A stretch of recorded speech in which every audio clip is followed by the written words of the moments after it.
Hello everybody, just wanted to do a quick update on my 2018 Promaster City van that I converted to be a sleeper and just a work van and place where I could cook and just do some off-site remote van lifing.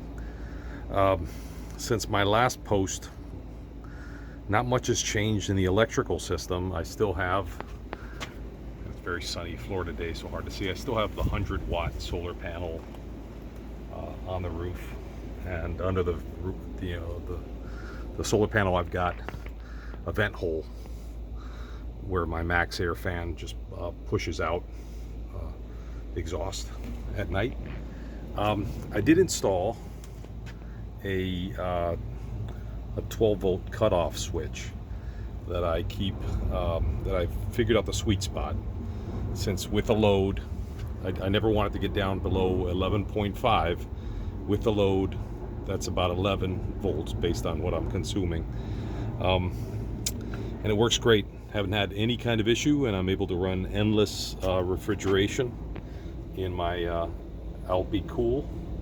I keep it at 25 degrees Fahrenheit, and it keeps everything cool. It's not a freezer. Just keep leftovers or some stuff that I've cooked already.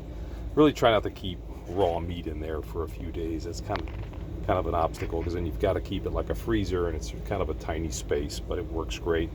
So I've got my 20-liter water supply and my bathroom, part of my bathroom. I'll explain that in a minute. Works great. The counter, I've got usually just my tools, and I think I showed you guys that this counter does pull out.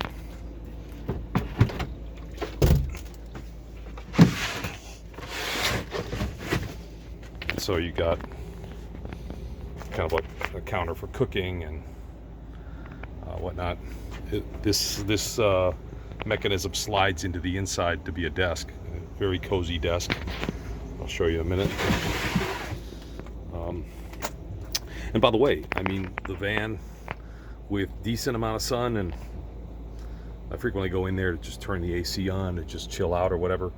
The battery's always topped off, and refrigerator constantly running, so never an issue keeping the refrigerator going 24/7. Let's take a look at the inside now. Oh, and I don't know if I covered this in previous videos, but this counter is just a plywood, like a 3/4 plywood that I fastened to the sides of the van, and then I've got like a 2x6 to keep everything on this side of the van. So on the inside, I did make a change. I kept these 6-inch mattresses from a fabricated couch bed. It worked great. The only challenge was that it was just a little bit too long for me, and I kind of wanted my feet to hang out. So these are like 31 inches deep. They're 48 wide, so they fit between the wheel wells. I just used this pillow instead. The ergonomics are perfect. It's raining a little bit right now, but I was showing you this. Basically turns into a desk. It's super comfortable. At least the ergonomics for me are perfect. I have my laptop here with the fan. Very comfortable at night. In fact, in the early mornings, I usually have to turn the fan. And this is Florida. This is Florida, August.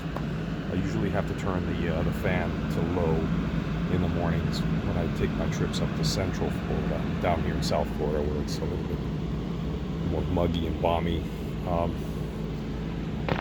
got a drain tube. Nobody knows where that goes. Usually push these chairs up, and I've got window coverings, just cheap window coverings. And I mean, besides the light that comes in through this, sometimes even from moonlight, it's nice and dark and private in here. So just wanted to give you an update. By the way, I thought that I would upgrade these mattresses to like 8 inches, but I'm going to tell you it's not worth it. And the reason it isn't worth it is you want to be able to, these aren't attached to each other anymore. So when you're in here, and I'm using the floor space, I know this is not a typical design. When you're in here, you want to be able to move things around.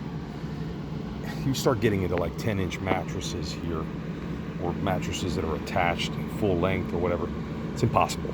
I mean, this is a very small van for what I'm getting away with here. And I mean, the van, you know, the way I use it, and I've had at least 50 nights in this van since I bought it. And that's 50 nights that I didn't have to get a hotel, or I didn't have to, you know, buy prepared food, didn't have to leave the job site, didn't have to leave where I was at. It's just a huge cost savings where, you know, it's going to pay for itself. I mean, I'm generally happy with the van, you know, RAM quality is not the best sometimes. I don't want to put down the product. I do buy the product because it's always such a great bargain up front. But in terms of functionality, there really wasn't a whole lot available out there. Well, just signing off, give you guys an update.